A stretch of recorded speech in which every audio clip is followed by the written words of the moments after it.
मित्राणि नमः शिवाय, नमः संस्कृताय। मृत्युंजय संस्कृत चैनल में आप सबका स्वागत है। मैं हूं बालू बैठोरिया। मित्रों, हमने पिछले वीडियो में पतंजलि, वररुचि और पाणिनि इन तीन मुनियों का पावन स्मरण करके, मंगलाचरण करके हमने हमारा अभ्यास की शुरुआत की थी। आइए अब हम पहले पाठ का अभ्यास शुरू करते हैं। मित्रों, इससे पहले आप सभी से प्रार्थना है, मेरी इस मृत्युंजय संस्कृतम चैनल को आप लाइक कीजिए। नीचे दिखाई देने वाले रेड अक्षर में दिखाई देने वाला सब्सक्राइब को दबा के इस मेरी चैनल को सब्सक्राइब कीजिए और बाद में बेल आइकन दबाइए, जिससे आप सभी को मेरी जो भी अपडेट है वो मिलती रहेगी। तो अब हम शुरू करते हैं हमारा पहला पाठ। सबसे पहले संस्कृत अभ्यास में हम मातृका पाठ का अभ्यास करेंगे।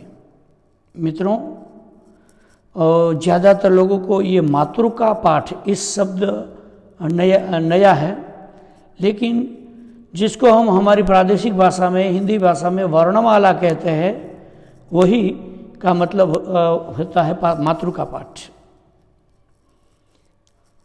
आप कहेंगे कि हमको मातृका पाठ तो पता ही है, लेकिन हम इस संस्कृत का जो मातृका पाठ है, इस संस्कृत का इतना बड़ा विशाल संस्कृत वाङ्मय है, उसकी नींव में जो बात है, जो मातृका पाठ है, जो वर्णमाला है, उसका वर्णों का प्रकार और उनके गुणधर्मों के बारे में हम कुछ जानकारी प्राप्त करेंगे।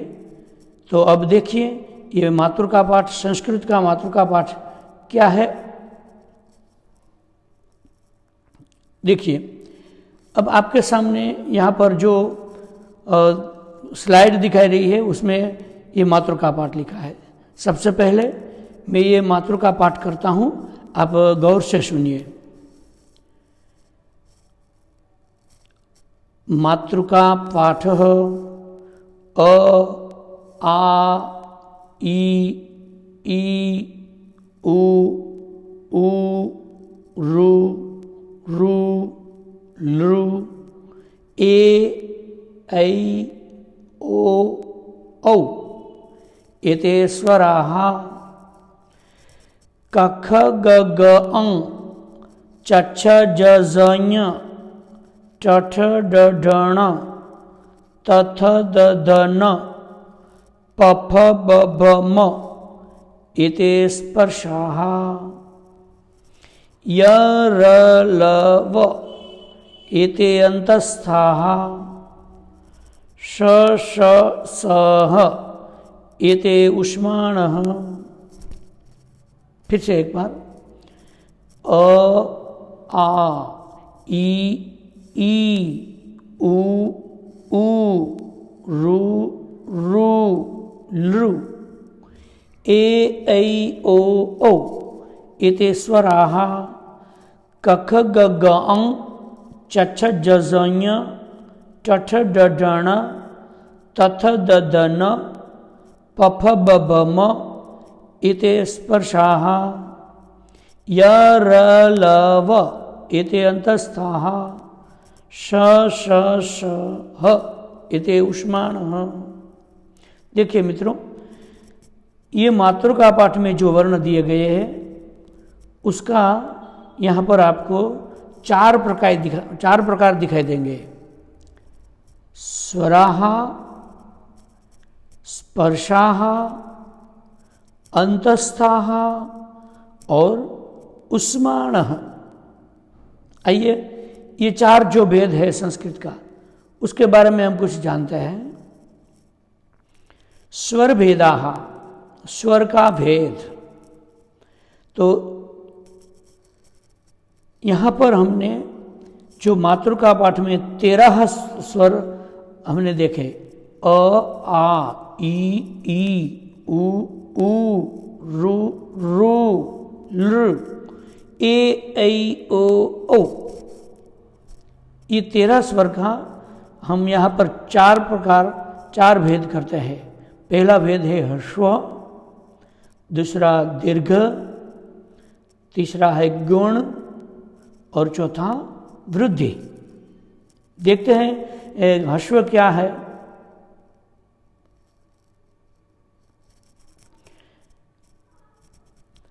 ह्रस्व भेद में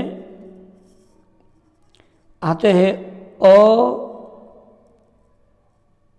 ई, उ, रू और लृ।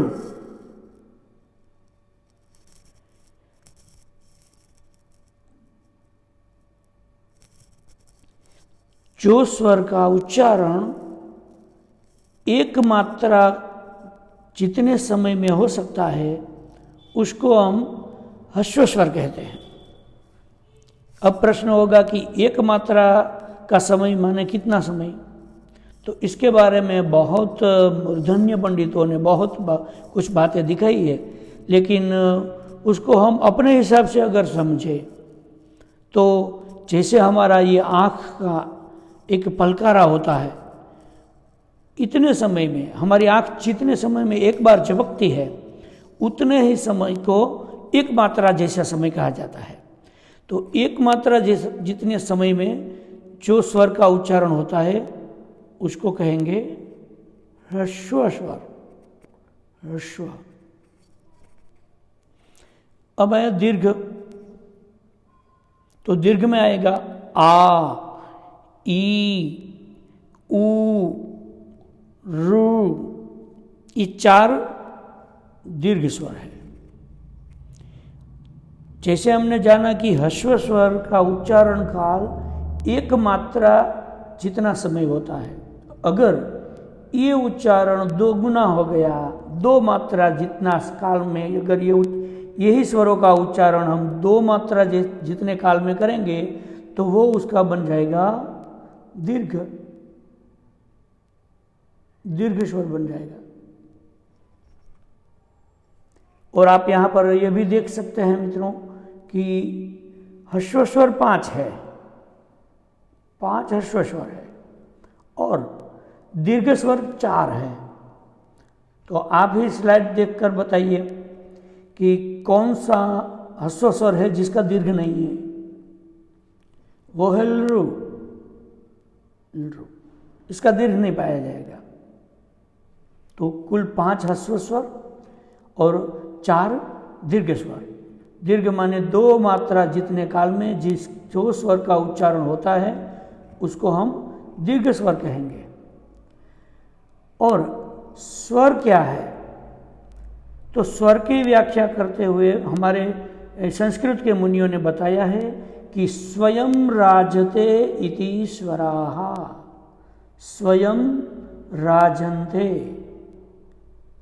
स्वयं राजन्ते इति स्वराः। अगर सरल भाषा में इस बात को हम बताएं तो जो वर्ण का उच्चारण करने के लिए कोई किसी अन्य वर्ण की सहायता की जरूरत नहीं है, उन स्वरों को, उन वर्णों को हम स्वर कहेंगे। तो ये सारे स्वर है, 13 स्वर है मातृका पाठ में हमने देखे, उसमें से ये 2 प्रकार हमने यहाँ पर देखे। आइए अब तीसरा प्रकार है गुण स्वर। मित्रों आप सुनेंगे कि हमने हमारा प्राकृतिक हमारी जो प्रादेशिक भाषा है वो भाषा में तो गुण और वृद्धि ऐसा तो कुछ सुना नहीं। हाँ बिल्कुल, देखो ये जो गुण और वृद्धि ये दोनों स्वर का भेद पाणिनि जी ने दिया हुआ है। ये संज्ञा गुण और वृद्धि ये दोनों संज्ञा पाणिनि ने अपने अष्टाध्यायी में की है। ह्रस्व और दीर्घ ये दोनों भेद तो प्राचीन काल से पाणिनि के पूर्व से भी ये दोनों भेद तो चले आ रहे थे, लेकिन जब पाणिनि जी ने व्याकरण के 4000 सूत्रों की रचना करके अष्टाध्यायी ग्रंथ की रचना की तो उसको कई ऐसे भी नई संज्ञा की जरूरत, वर्णों के लिए नई संज्ञा की जरूरत हुई, तो अपने ग्रंथ में पाणिनि जी ने ही दी हुई है ये गुण और वृद्धि है। तो वृद्धि किसको कहते हैं? तो इसकी व्याख्या के लिए अष्टाध्यायी का प्रथम ही सूत्र है, प्रथम अध्याय का प्रथम पाद का पहला सूत्र है वृद्धिरादेंच।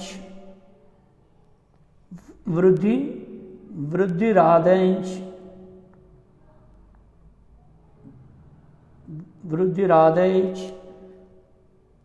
इसका मतलब होगा वृद्धि ही, अगर संधि विच्छेद करे तो बनेगा वृद्धि ही आत एच।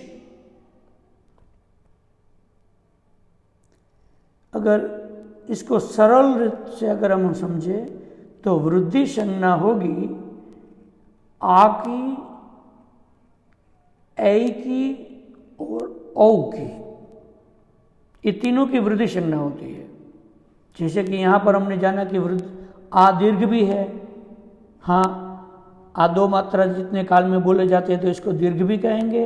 और पाणिनि ने अपने अष्टाध्यायी ग्रंथ में आ को वृद्धि संज्ञा भी दी है, तो इसलिए आ स्वर की दोनों संज्ञा होगी। और ऐ और औ ये दोनों वृद्धि संज्ञक है। उसी तरह गुण संज्ञा किसकी होती है? तो उसके लिए दूसरा ही सूत्र है। पहले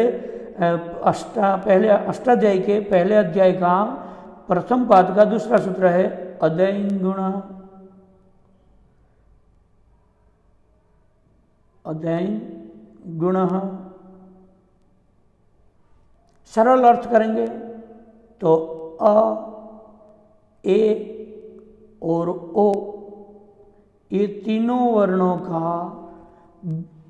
की गुण संज्ञा होती है, गुण संज्ञा होती है। तो देखिए अ